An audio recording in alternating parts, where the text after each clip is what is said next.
The sapphire tooth and the whispers of Kandy. The story begins not with the stones of the temple, but with the breath of the wind that rustles through the ancient boar trees surrounding Kandy Lake. This wind carries tales, whispers of kings and monks, of battles fought and prayers whispered, all centered on the sacred tooth relic. A young boy named Devinda, born in the shadow of the temple, is our first thread.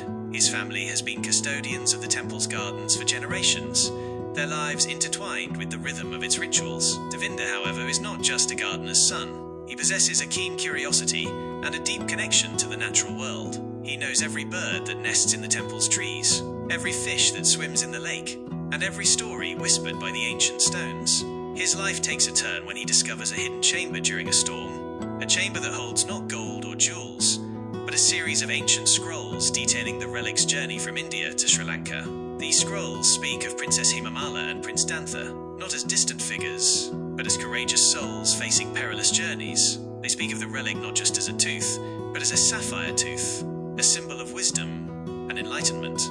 Meanwhile, a scholar named Anjali arrives in Kandy, drawn by the same whispers that intrigued Devinda. Anjali, a historian specializing in ancient Buddhist texts, is searching for the truth behind the relic's journey. She suspects that the tooth's arrival in Sri Lanka was not just a simple act of faith, but a strategic move during a time of political upheaval. As Devinda deciphers the scrolls and Anjali delves into historical records, their paths cross. They find they share a common goal: to understand the true significance of the sapphire tooth and its impact on Sri Lanka. Their research unveils a hidden history, a narrative of political intrigue, spiritual devotion, and the delicate balance between power and faith. They learn of King Wimala Dharmasurya I, the visionary ruler who began the construction of the present temple. His reign was marked by both military prowess and deep religious devotion. He saw the temple not just as a place of worship, but as a symbol of national unity, a beacon of hope in a turbulent era. The scrolls reveal that he commissioned the intricate carvings and golden embellishments, not just for aesthetic appeal, but as visual narratives of the Buddhist teachings.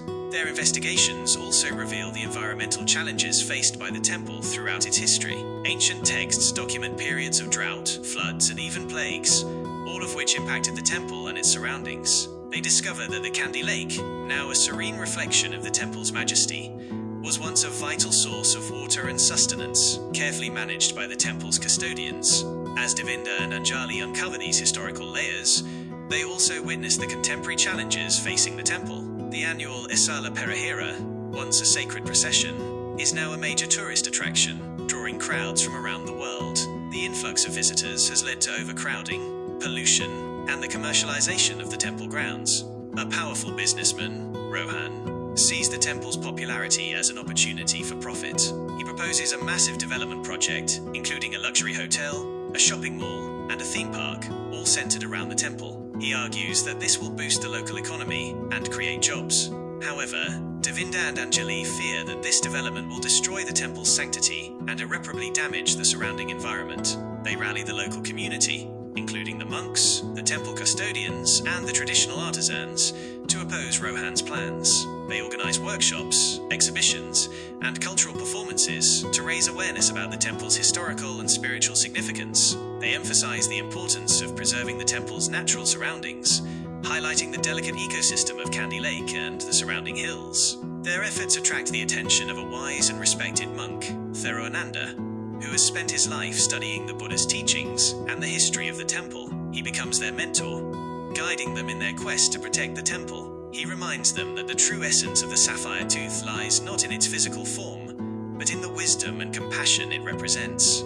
As the conflict intensifies, Devinda and Anjali discover a hidden network of tunnels beneath the temple, a secret passage used by ancient kings and monks. These tunnels lead to a hidden sanctuary, a place of meditation and reflection, where the sapphire tooth was once kept during times of danger. They realize that this sanctuary holds the key to the temple's future. They organize a pilgrimage, inviting the local community, the monks, and even some tourists to join them in a journey through the tunnels. They share the stories they have uncovered, the history of the temple, and the importance of preserving its sanctity. They perform traditional rituals and chant ancient prayers, invoking the spirit of the sapphire tooth.